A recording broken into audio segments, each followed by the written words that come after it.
அனைவருக்கும் வணக்கம். இன்றைய வகுப்பில் நாம் பார்க்க இருப்பது தமிழ் மொழியின் சொல்லிலக்கண வகைப்பாடு.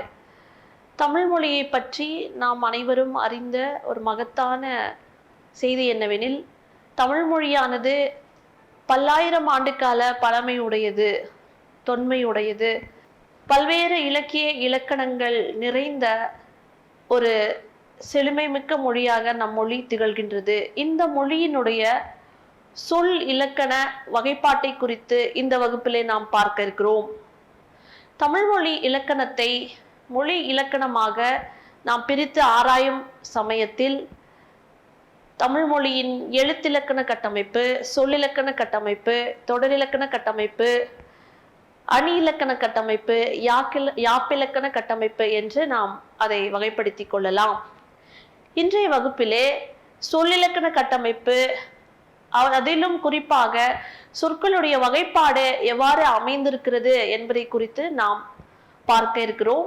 சொல்லிலக்கண வகைப்பாட்டிலே தமிழ் மொழியின் சொல்வளம் மிக்க இந்த மொழியின் சொல்லிலக்கண வகைப்பாடு என்பது பல்வேறு நிலைகளில் விரிந்து ஆராயப்பட்டுள்ளது. தமிழ் மொழி சொல்வளம் நிரம்பிய மொழி. இந்த மொழி பல்வேறு புதிய புதிய சொற்களை தன்னகத்தை கொண்டு திகழ்கிற ஒரு மொழி. ஐரோப்பியர்களுடைய வருகைக்கு பின்னால் தமிழ் மொழியினுடைய உரைநடை வளர்ந்திருப்பதை நாம் அறிவோம். வானொலி, தொலைக்காட்சி, ஊடகம், இணையம் இவற்றினுடைய பயன்பாட்டின் மிகுதியினால் பல புதிய சொல்லுருவாக்கங்கள் இந்த மொழியிலே கலந்து காணப்படுகிறது. அது மட்டுமல்லாது அறிவியல் மற்றும் தொழில்நுட்ப வளர்ச்சியினுடைய அதிக பயன்பாட்டினால் கலைச்சொற்கள் மிகுதியாக கலந்திருப்பதை கூட நாம் அறிய முடியும். ஆகவே இந்த சொல் ஆராய்ச்சி என்பது தொல்காப்பியருடைய காலத்திற்கு முன்பிருந்தே இங்கே நிகழ்ந்திருக்கிறது என்பதை நாம் தெளிவாக புரிந்து கொள்ள முடியும். ஆகவே சொல் என்பது என்ன, அதற்கான வரைவிலக்கணத்தை நாம் எங்கே புரிந்து கொள்ளலாம் என்றால் அதை தொல்காப்பியருடைய பார்வையிலிருந்தே நாம் எடுத்தாளலாம். சொல் என்பது மொழியின் அடிப்படை அங்கம் வகிக்கின்றது. சொல் என்பது மொழியின் அடிப்படை மொழிக்கூறு. மேலும் சொல் என்பது அது தனித்தோ அல்லது பிற சொற்களுடன் இணைந்தோ பொருள் தருகிற ஒரு மொழிக்கூறாக இந்த சொல் திகழ்கிறது. சொல் என்பதற்கு மொழி, பதம், கிளவி என்று பல்வேறு பெயர்கள் வழங்கப்படுகின்றன. இதுவே சொல்லுக்கான வரைவிலக்கணமாக கொள்ளப்படுகிறது. மேலும் இந்த சொல்லுக்கான வரைவிலக்கணத்தை மொழியியலார் மற்றும் இலக்கண நூலார் பல்வேறு கருத்துருவாக்கங்களை முன்வைக்கின்றனர். சொல் என்பது பொருளை சுட்டி நிற்கிறது.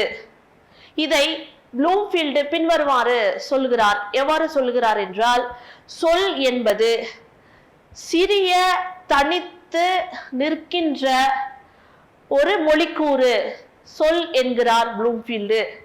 மேலும் சொல் என்பது தம் கருத்தின் நிகழ்பொருளையும் பிறர் கருத்தின் நிகழ்பொருளையும் தாம் அறிவதற்கு உதவியாகிய கருவி என்று ஆறுமுகநாகலார் மிக பொருத்தமாக அவர் விளக்கம் அளிக்கின்றார். இதை நாம் காண முடியும்.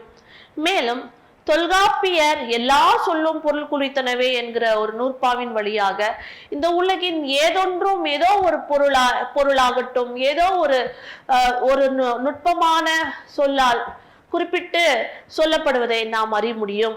ஆகவே சொல் என்பது ஒரு பொருளை சுட்டுகிற ஒரு கருவியாக விளங்குகிறது. அது மட்டுமல்லாது மொழியியல் அறிஞர்கள் இதற்கு பல்வேறு விளக்கங்களை முன்வைக்கின்றனர். சிறிய தனித்த ஒரு ஒளியன் ஒன்றோ அல்லது பல ஒளியன்களோடு இணைந்தோ அது பொருள் தொடர்புடைய ஒரு உருபனாக மாறுகிறது என்று சொல் என்பதற்கு உருபன் என்கிற ஒரு புது விளக்கத்தை முன்வைப்பதை நாம் அறிய முடிகிறது. இன்னாசி அவர்கள் சொல் என்பதற்கு உருபன் என்று விளக்கம் அளிக்கிறார். ஆகவே சொல் என்பது பதம் என்றும் கிளவி என்றும் மொழி என்றும், மேலும் இந்த சொல் என்பதை உருபன் என்றும் மொழியின் அடிப்படை மொழிக்கூறு என்றும் பல்வேறு வகைகளாக நாம் பிரித்து கொள்ளலாம். இங்கே சொற்களால் தான் எல்லாம் நிகழ்கிறது, ஒரு மொழி உருவாகிறது, ஒரு மொழி கட்டமைக்கப்படுகிறது. சொற்கள் தான் சொற்றொடர்களாகி அது தொடர் இலக்கணமாக மாறுகிறது. ஆகவே எழுத்துக்கள் இணைந்து சொல்லாகி, சொற்கள் இணைந்து சொற்றொடராகி, சொற்றொடர் இணைந்து தொடராகி, இந்த தொடர்கள் இணைந்ததுதான் மொழி இலக்கணமாக சொற்களை தொடுத்து சொற்றொடராக்கி தொடர்களை பொருள் உள்ள தொடர்களாய் நாம் மாற்றும் பொழுது, நாம் புரிந்து கொள்ளும் பொழுது, நாம் பயன்படுத்தும் போது அது ஒரு மொழி இலக்கணமாக உருவாகிறது என்பதை நாம் இங்கே அறிய முடியும். ஆகவே காலத்துக்கு ஏற்ப சொற்களுடைய வகைப்பாடும் மாறுவதை நாம் அறிய முடியும். ஆகவே இந்த சொற்களுடைய வகைப்பாட்டை பின்வரும் நிலைகளாக நாம் அறியலாம். பின்வரும் நிலைகளில் சொற்களை வகைப்படுத்தலாம். முதலாவது எழுத்தெண்ணிக்கை கருதிய வகைப்பாடு. தமிழ் மொழியில் எழுத்து எண்ணிக்கை கருதிய சொல் வகைப்பாடு மிக நுட்பமாக வரையறுக்கப்பட்டுள்ளது. அது ஒன்று, எழுத்தெண்ணிக்கை கருதிய வகைப்பாட்டில் ஓரெழுத்து ஒரு மொழி, ஈரெழுத்து ஒரு மொழி அல்லது தொடர்மொழி ஆகிய 3 நிலைகளில் இந்த எழுத்து எண்ணிக்கை கருதிய வகைப்பாடு. ஓரெழுத்து ஒரு மொழி என்பது தி ஒரு எழுத்து ஒரு சொல்லை குறிக்கும். கை, மை, மா, பூ, வி, சோ ஆகிய எழுத்துக்கள் ஒரு சொல்லை குறிப்பதாக நிற்கின்றன. ஈரெழுத்து ஒரு மொழிக்கு அதிகமான எடுத்துக்காட்டுகளை நாம் கூற முடியும். ஆடு, மாடு, காடு, பாடு, பல், கல் என்று மிக நுட்பமாக சொல்லப்படுகிறது. 3 எழுத்துக்கள் கடந்த சொற்களை தொடர்மொழி என்று நாம் வரையறுக்கலாம். 4, 5 மனம், நன்றி, அன்பு என்கிற அந்த அடிப்படையிலே 3 தாண்டி எழுத்துக்கள் நிறைந்த ஒரு சொல்லை தொடர்மொழி என்று நாம் வரையறுத்துக் கொள்ளலாம். அதன் பிறகு நம்முடைய இலக்கணம் கருதிய வகைப்பாடு. இலக்கணம் கருதிய வகைப்பாடு என்பதிலேதான் நாம் எல்லா பொருட்களையும் ஏதோ ஒரு பெயரால் குறிப்பிடுகிறோம் என்பதற்கான அடிப்படை வகைப்பாடு. இங்கே எல்லாவற்றிற்கும் பெயர்கள் சூட்டப்படுகின்றன. பெயர் சொல் என்பது மிகவும் முக்கியமான ஒரு சொல் வகைப்பாடு. பெயர் சொல், வினைச்சொல், இடைச்சொல், உரிச்சொல். அதோடு இன்றைக்கு மிக அதிகமாக மொழியிலே நாம் பயன்படுத்துகிற பெயரடையும் வினையடையும் இணைத்து பெயர் சொல், வினைச்சொல், இடைச்சொல், உரிச்சொல், பெயரடை, வினையடை என்றவாறு இலக்கணம் கருதிய வகைப்பாடு என்ற அந்த இடத்திலே நாம் சேர்த்து கொள்ளலாம். பெயர் சொல் என்பது ஒரு பெயரை குறிக்கக்கூடியது, நாம் அறிந்தது. வினைச்சொல் என்பது ஒரு வினையை குறிக்கக்கூடியது. இடைச்சொல் என்பது பெயரையும் வினையையும் சார்ந்து நிற்பது, பெயரையும் வினையையும் தொடர்ந்து அதை தொடர்பு படுத்தி பொருளுடைய ஒரு சொற்றொடர் ஆக்குவது. இதுதான் இடைச்சொல் என்கிறோம். இன்றைக்கு அதிகமான இடைச்சொற்கள் மொழியில் புதிதாக உருவாகியுள்ளன. மாதிரி, வந்தால், கூடவா, ஆ என்று பல்வேறு இடைச்சொற்கள் மொழியிலே இருப்பதை நாம் காண்கிறோம். உரிச்சொல் என்பது தொல்காப்பியர் காலத்திலே பயன்படுத்தப்பட்ட ஒரு சொல்வகை. இந்த சொல்வகை இன்றைக்கு அது ஒரு வகையான அகராதியும் கூட. பின்னாட்களில் அகராதியும் நிகண்டுகளும் உருவாவதற்கு இந்த உரிச்சொல் மிகவும் காரணமாக அமைந்திருக்கிறது.